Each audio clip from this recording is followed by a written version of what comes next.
খুলে বলি আলহামদুলিল্লাহ। আমি আপনাদের খেদমতে কোরআনুল করিম থেকে এখানে আয়াত তেলাওয়াত করেছি, এখানে হাদিস পাঠ করেছি। আল্লাহ পাক তৌফিক দিলে আপনাদের খেদমতে কিছু কথা বলবো। আল্লাহ আমাকে আপনাদের সকলকে আমলের নিয়তে শুনবার বলবার তৌফিক দেন, বলেন আমিন। আর একটু জোরে বলেন আমিন, আর একটু জোরে বলেন আমিন।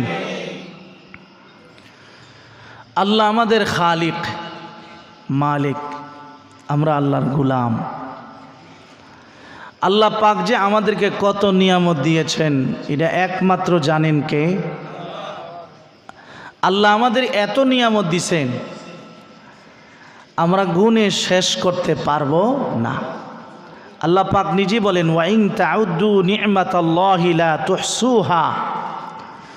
তোমরা যদি আমি আল্লাহর নিয়ামতকে গণতে থাকো, গণনা করতে থাকো, লা তুহসুহা, তোমরা গণে শেষ করতে পারবে না। এক কথায় মাছ যেমন পানিতে ডুবে আছে, আমরা আল্লাহর নিয়ামতের সাগরের মধ্যে ডুবে আছি। কথা ঠিক না? ও ঠিক। এত নিয়ামত আল্লাহ আমাদের দান করেছেন, কথা বললেন না, যা আমরা গুণে শেষ করতে পারবো না।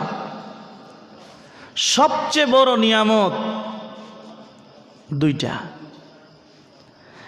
এক নাম্বার, আল্লাহ আমাদেরকে মহাগ্রন্থ, শ্রেষ্ঠ গ্রন্থ আল কোরআন দান করেছেন, বলেন আলহামদুলিল্লাহ। দুই নাম্বার নিয়ামত, আল্লাহ আমাদেরকে শ্রেষ্ঠ নবী দান করেছেন। এই দুইটা নিয়ামত বিশাল বড় নিয়ামত। এই দুই নিয়ামত পূর্বেকার যুগের কোনো উম্মতের ভাগ্যে জুটে নাই। আপনারা মনোযোগ আছে তো? ইনশাল্লাহ মনোযোগ দিয়ে শুনলে।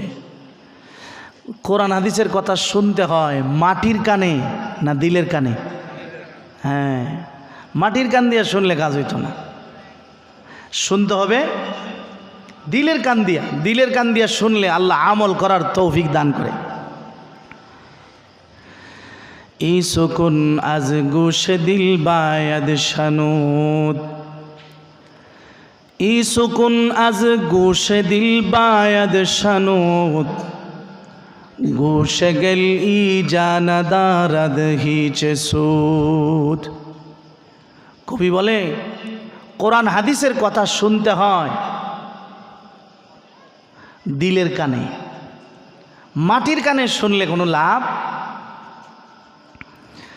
গোশে গেল বা জুমলা হাইওয়া হামদমাস্ত, গোশে গেল বা জুমলা হাইওয়া হামদমাস্ত, গোশে দিল মখসুস নসলে আদমাস্ত।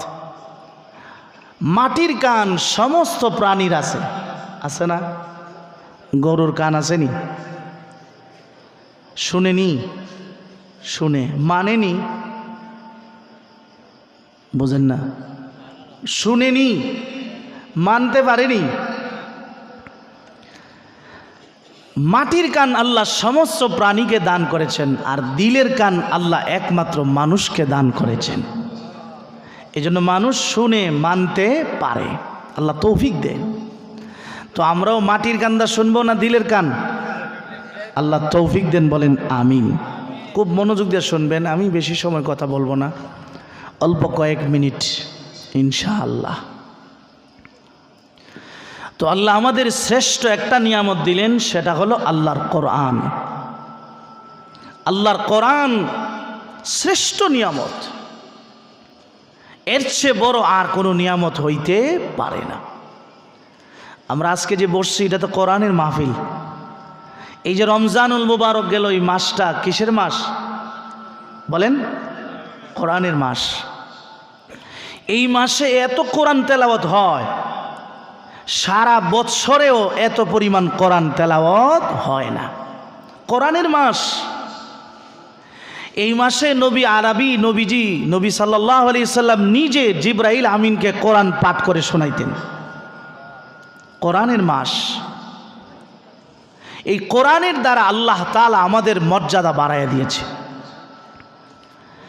আরবি 12 মাসের মধ্যে রমজান মাসের মর্যাদা কেন? রমজান মাসে আল্লাহ কোরআন নাজিল করেছে। কোরআনের সাথে রমজানের সম্পর্ক থাকার কারণে আল্লাহ রমজানের দাম মর্যাদা বাড়াইয়া দিয়েছে। বর্ণনার দিক দিয়ে দুর্বল হইল, জয়ীফ হইল। রমজানে একটা ফরজ আদায় করলে 70টা ফরজের সমান সওয়াব, একটা নফল আদায় করলে ফরজের সমান সওয়াব। এটা রমজানের বরকত। এই রমজানে এত বরকত পাইল কোত্থেকে? রমজান বরকত পেয়েছে কোরআনের বরকতে। যেরকম ঠিক কিনা? কোরআনের সাথে রমজানের সম্পর্ক হওয়ার কারণে রমজানুল মুবারকের দাম আল্লাহ তাআলা বাড়াইয়া দিয়েছে। এই জন্য আমরা যারা কোরআনের সাথে সম্পর্ক রাখবো, আলেম উলামার মর্যাদা আছে না নাই? এই যে উলামায়ে কেরাম, উলামা পরিষদ, চৌমনি ইউনিয়ন উলামা পরিষদ মাহফিল করেছেন, এই উলামায়ে কেরাম কোরআনের কাছে গিয়েছেন, উলামায়ে কেরামের মর্যাদা আল্লাহ বাড়াইয়া দিয়েছেন। আপনারা ওনাদেরকে সম্মান করতে বাধ্য। কোরআনের কারণে, কোরআনের কারণে দাম বাড়ায় যায়। আল্লাহর এত ফেরেশতা থাকতে সবচেয়ে কোন ফেরেশতার দাম বেশি? জিবরাইলের। সাইয়্যিদুল মালাইকা, সমস্ত ফেরেশতার সর্দার জিবরাইল। জিবরাইলের দাম এত বেশি কেন? জিবরাইল আলাইহিস সালাম আমার আপনার নবীর কাছে দীর্ঘ 23 বৎসর কোরআন নিয়ে আগমন করেছেন। কোরআন নিয়ে আগমন করেছেন। সুবহানাল্লাহ। এই জন্য কোরআন আমাদের জন্য সবচেয়ে বড় নিয়ামত। আর আমরা এই অপমান আর অপদস্থতার কারণ হলো আমরা কোরআন থেকে দূরে সরে গেছি। কোরআন থেকে নিজেও দূরে সরছি, সন্তানাদিরকে দূরে সরাইছি। যারা কোরআনের পরশে গেছে, কোরআনের কাছে গেছে, আল্লাহ তাদের মর্যাদা বাড়ায় দিয়েছে।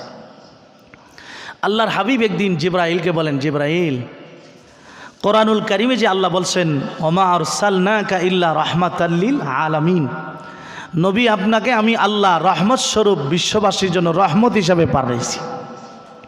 তো আমি তো দুনিয়াবাসীর জন্য রহমত।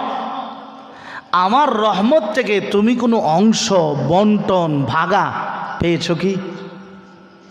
আপনারা আমার কথা বুঝেন কি? বুঝেন তো? হ্যাঁ জিবরাইল, আমি যে রাহমাতুল লিল আলামিন, এই রহমতের ভাগা বন্টন থেকে তুমি কোনো অংশ পেয়েছো?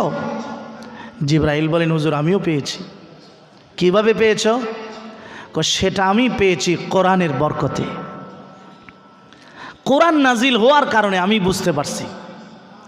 কারণ শয়তান ইবলিসের জন্য আল্লাহ যে কি শাস্তি নির্ধারণ করছেন আমি তো দেখছি।